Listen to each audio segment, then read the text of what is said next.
আসসালামু আলাইকুম প্রিয় দর্শক। আজ থেকে প্রায় ৯ মাস আগে আমার একজন খুব ঘনিষ্ঠজন তার একটি মন্তব্য দিয়েই এই পর্বটা শুরু করতে চাই।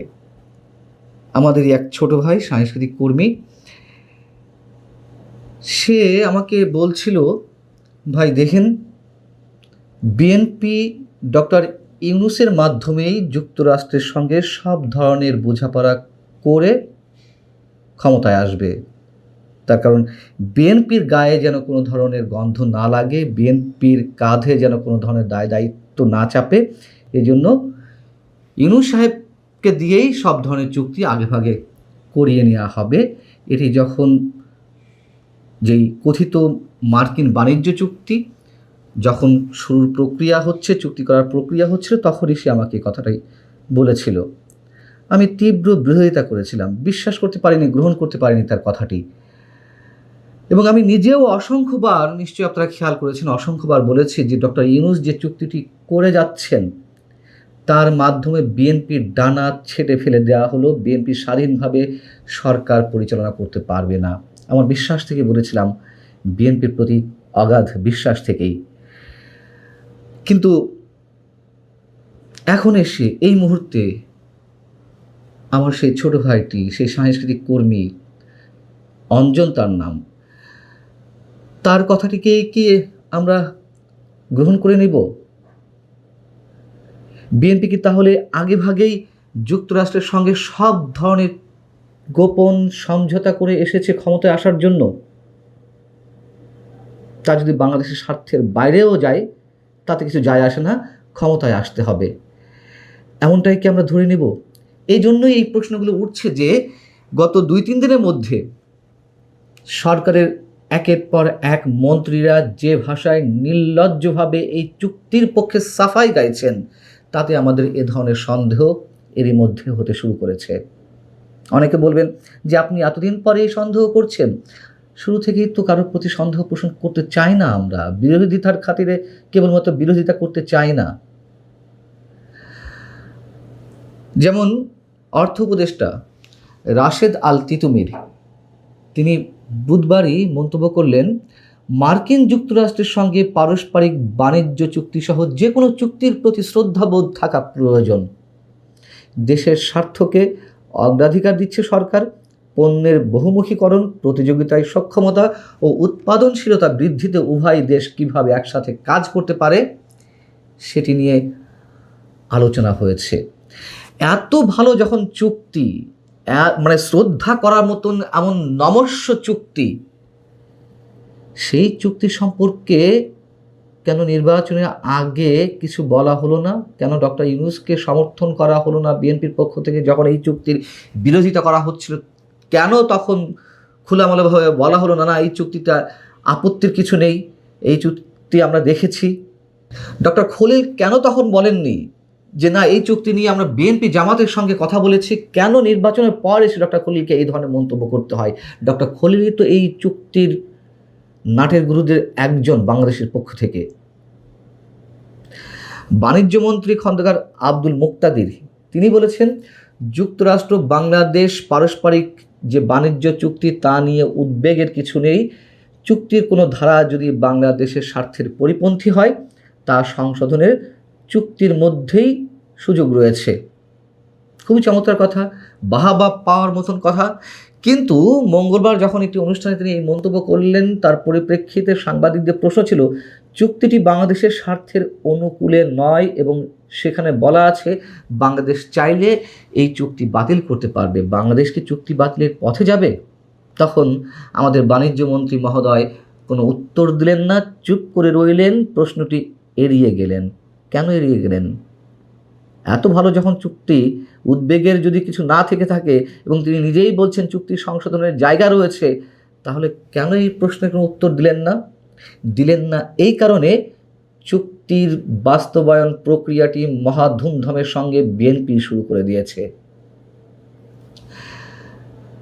আমাদের পররাষ্ট্রমন্ত্রী মহামান্যবর ডক্টর খলিল চীন যাওয়ার আগে তিনি মন্তব্য করলেন, যুক্তরাষ্ট্রের সঙ্গে করা বাণিজ্য চুক্তি ভালোভাবে বুঝতে হলে তা অন্যান্য দেশের সঙ্গে চুক্তির সঙ্গে তুলনা করে দেখতে হবে।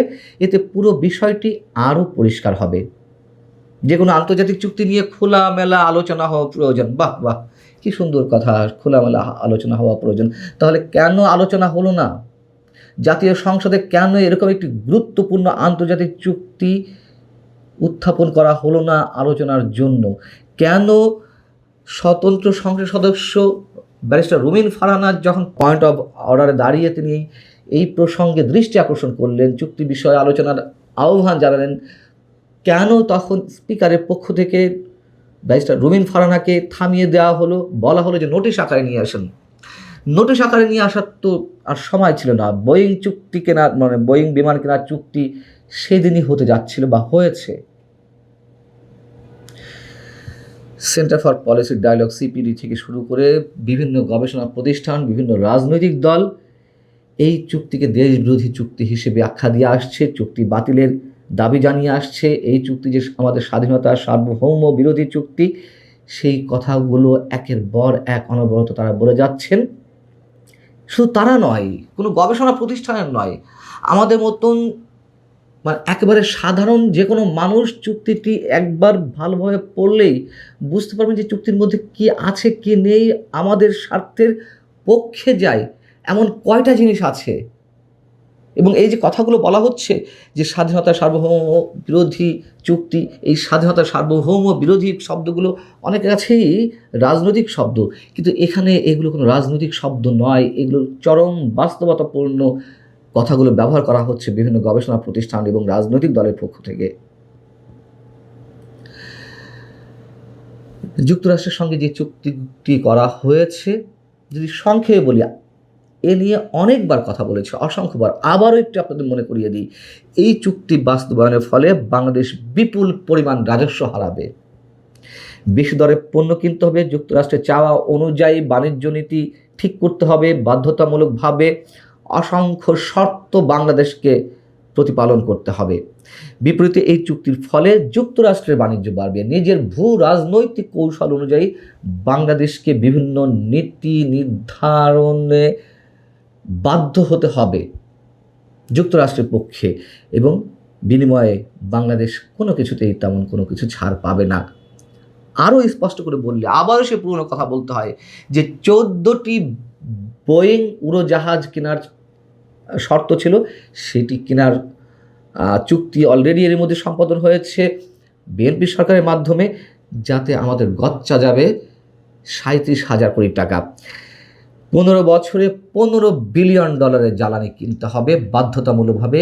এর মধ্যে উল্লেখযোগ্য পরিমাণ এলএনজি রয়েছে, যা নিয়ে আসতে হবে, আমদানি করতে হবে যুক্তরাষ্ট্র থেকেই।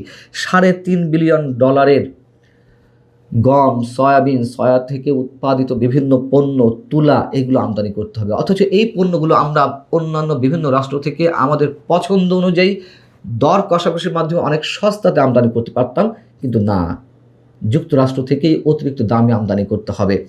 এবং যুক্তরাষ্ট্রের সামরিক সরঞ্জাম আমদানি করতে হবে, এর সঙ্গে কিছু নির্দিষ্ট দেশ থেকে সামরিক সরঞ্জাম কেনা কমাতে হবে। এমনকি যুক্তরাষ্ট্র অনুমতি ছাড়া চীনের মতন কিছু রাষ্ট্র থেকে আমাদের সামরিক সরঞ্জাম বা অস্ত্র আমদানি করা যাবে না, কেনা যাবে না। বাংলাদেশ কোনো দেশের সঙ্গে মুক্ত বাণিজ্য বা ডিজিটাল চুক্তি তখনই করতে পারবে যে কোথা থেকে পারমাণবিক প্রযুক্তি বা জ্বালানি কিনবে, এসব বিষয়ে যুক্তরাষ্ট্রের স্বার্থ যদি বিবেচনায় নেওয়া হয়। অর্থাৎ আমাদের স্বার্থ না, যুক্তরাষ্ট্রের স্বার্থকেই অগ্রাধিকার দিতে হবে, তাতে বাংলাদেশের স্বার্থ জলাঞ্জলি দেওয়া হোক আর না হোক।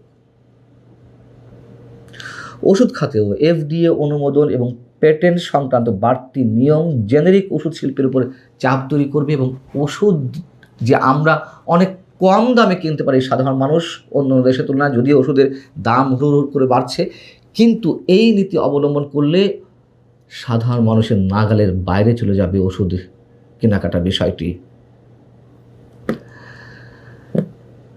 আপনাদের কাছে অনুরোধ, আপনারা চুক্তিটা প্রত্যেকেই একবার করে পড়ুন। গুগলে সার্চ দিন মার্কিন চুক্তি, মার্কিন শুল্ক চুক্তি দিয়ে সার্চ দিন, অনেক ধরনের লেখা বের হবে।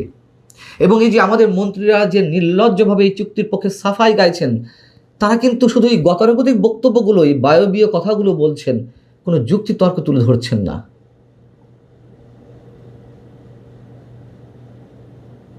এবং আমাদেরকে সম্ভবত সেই কথাগুলোই বিশ্বাস করতে হবে যে বিএনপিও ক্ষমতায় আসার জন্য আগেভাগে যুক্তরাষ্ট্রের সঙ্গে সব ধরনের বোঝাপড়া করে এসেছে, শুধুমাত্র ক্ষমতায় আসার জন্য দেশের স্বার্থকে জলাঞ্জলি দিয়ে।